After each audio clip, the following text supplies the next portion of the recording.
ಕರ್ನಾಟಕ ರಾಜ್ಯ ರೈತ ಸಂಘಕ್ಕೆ ಏನ ನಾಳಿನ ದಿವಸ ಬೆಳಗಾವಿ ಚಲೋ ಕಾರ್ಯಕ್ರಮ ಅಂತ ಹೇಳಿ ಏನ ನಮ್ಮ ರೈತರ ಬೃಹತ್ ಪ್ರತಿಭಟನೆಯನ್ನ ರಾಜ್ಯಾಧ್ಯಕ್ಷರಾದ ಶ್ರೀ ಚೋನಪ್ಪಣ್ಣ ಪೂಜಾರಿ ಮತ್ತು ಪರಮ ಪೂಜ್ಯ ಶ್ರೀ ಶಶಿಕಾಂತ್ ಗುರೂಜಿ ಅವರ ನೇತೃತ್ವದಲ್ಲಿ ಏನ ಚಳಿಗಾಲ ಅಧಿವೇಶನದಲ್ಲಿ ಏನು ಬೃಹತ್ ಪ್ರತಿಭಟನೆ ಕರೆದರು.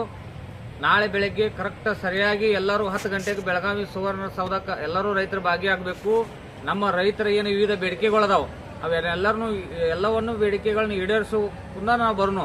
ಯಾಕಂದ್ರೆ ಸಹಸ್ರಾರು ಸಂಖ್ಯೆಯಲ್ಲಿ ರೈತರು ಏನಾರ ಒಕ್ಕಡದಿಂದ ನೀವು ಭಾಗಿಯಾದ್ರಪ್ಪ ಅಂತಂದ್ರೆ ಇವತ್ತು ನಾವು ಇಟ್ಟಂತ ಬೇಡಿಕೆಗಳನ್ನ ನಾವೇನ ಬೇಡಿಕೆಗಳು ಇಟ್ಟಿದ್ದೀವಿ ಅವು ಎಲ್ಲಾ ಬೇಡಿಕೆಗಳನ್ನು ನಾವು ಪಡ್ಕೊಳಕ್ ಹಕ್ಕೈತಿ. ಚೋನಪ್ಪಣ್ಣ ಪೂಜಾರಿ ಅವರು ಇವತ್ತ ರೈತರಿಗೆ ಗುರ್ಲಾಪುರ ಹೋರಾಟದಿಂದ ನಮಗ 300 ರೂಪಾಯಿ ಲಾಭವನ್ನ ತಂದು ಕೊಟ್ಟಂತ ಚೋನಪ್ಪ ಪೂಜಾರಿ ಅವರು ಈ ನಾಳಿನ ದಿವಸ ಸಹಿತ ನಮಗ ರೈತರಿಗೆ ಎಲ್ಲಾ ತರದಿಂದ ಅನುಕೂಲ ಮಾಡ್ತಾರೆ. ಹಗಲಿ 12 ತಾಸು ಕರೆಂಟ್ ಇರಬಹುದು, ಅಕ್ರಮ ಸಕ್ರಮ ಚಾಲ್ತಿಯಲ್ಲಿ ಮಾಡೋದಿರಬಹುದು, ಮತ್ತು ಇನ್ನ ಗೊಂಜಾಳಕ್ಕೆ ಬೆಂಬಲ ಬೆಲೆಯನ್ನ ಕೊಡೋದಾಗಿರ್ಬೋದು. ಗೊಂಜಾಳ ಖರೀದಿ ಕೇಂದ್ರ ಒಳಗೆ ಏನ್ ನಮಗೆ ಸರ್ಕಾರ ಮೋಸ ಮಾಡತೈತಿ ಅದು ಸರಿ ಮಾಡಿಸಿಂದ ಇವತ್ತ ನಮ್ಮ ರೈತರ ಮಕ್ಕಳನ್ನ ಏನ ಧಾರವಾಡ ಹೋರಾಟ ಮಾಡತ್ತಿದ್ರು ಅವ್ರು ಬೀದಿ ಒಳಗೆ ಕೂತು ಹೋರಾಟ ಮಾಡ್ರೆ ಇವ್ರು ಸರ್ಕಾರ ಅರೆಸ್ಟ್ ಮಾಡಿದ್ರು. ಅಂತ ಎಲ್ಲ ವಿವಿಧ ಬೇಡಿಕೆಗಳು ಇವತ್ತು ರೈತರ ಬದುಕನ್ನ ಸುಧಾರಣೆ ಮಾಡ್ಕೊಳ್ಳೋ ಸಲುವಾಗಿ ಒಂದು ವಿವಿಧ ಬೇಡಿಕೆ ಅಂತ ಹೇಳಿ ನಾಳಿನ ದಿವಸ ರಾಜ್ಯಾಧ್ಯಕ್ಷರು ಚೋನಪ್ಪಣ್ಣ ಪೂಜಾರಿ ಅವರು ಬೃಹತ್ ಪ್ರತಿಭಟನೆ ಕರೆದರು.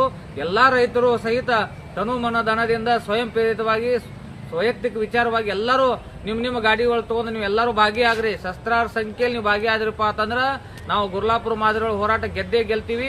ಇವತ್ತು ನಾವು ಸರ್ಕಾರನ ಕಿವಿ ಹಿಂಡಿಕೇಶನ್ ಕೆಲಸ ಮಾಡೋದಂತ ಕೆಲಸ ನಾವು ಮಾಡ್ತೀವಿ. ಏನು ನಾಳೆ ನಡೀತಕ್ಕಂಥ ಅಧಿವೇಶನ ಚಾಲೂ ಐತಿ.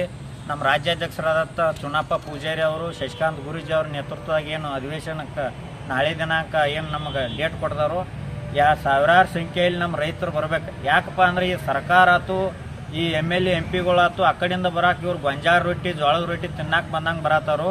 ಅದಕ್ಕೆ ನಮ್ಮ ರೈತರಿಗೆ ಏನು ನಾವು ಹೇಳತ್ತೋ ಅಂದ್ರೆ ಇಲ್ಲಿ ಸಾವಿರಾರು ಜನಸಂಖ್ಯೆ ನಾವು ಹೋಗಿ ಅಲ್ಲಿ ಏನಾರ ಬೇಡಿಕೆಗಳನ್ನ ಇಟ್ಟು ಅಂದ್ರೆ ನಮ್ಮ ಕಷ್ಟ ನಾವು ತುಡ್ಕೋಬೇಕು. ಇವ್ರು ಎಂದೂ ಸರ್ಕಾರದವರಾತು ಈ ಮಂತ್ರಿಗಳಾತು ಯಾರು ರೈತರ ಬಗ್ಗೆ ಗಮನ ಹರಿಸಂಗಿಲ್ಲ. ಅದಕ್ಕೆ ಹೆಚ್ಚಿನ ಸಂಖ್ಯೆಯಲ್ಲಿ ಅಣ್ಣ ತಮ್ಮ ನಮ್ಮ ಗೋಕಾಕ್ ತಾಲೂಕಿನಿಂದ ಹೆಚ್ಚಿನ ಸಂಖ್ಯೆಯಲ್ಲಿ ಸೇರೋಣ್ರಿ ಅಂತೇಳಿ ಬರ್ರಿಪ್ಪ ಅಂತೇಳಿ ನನ್ನ ವಿನಂತಿ.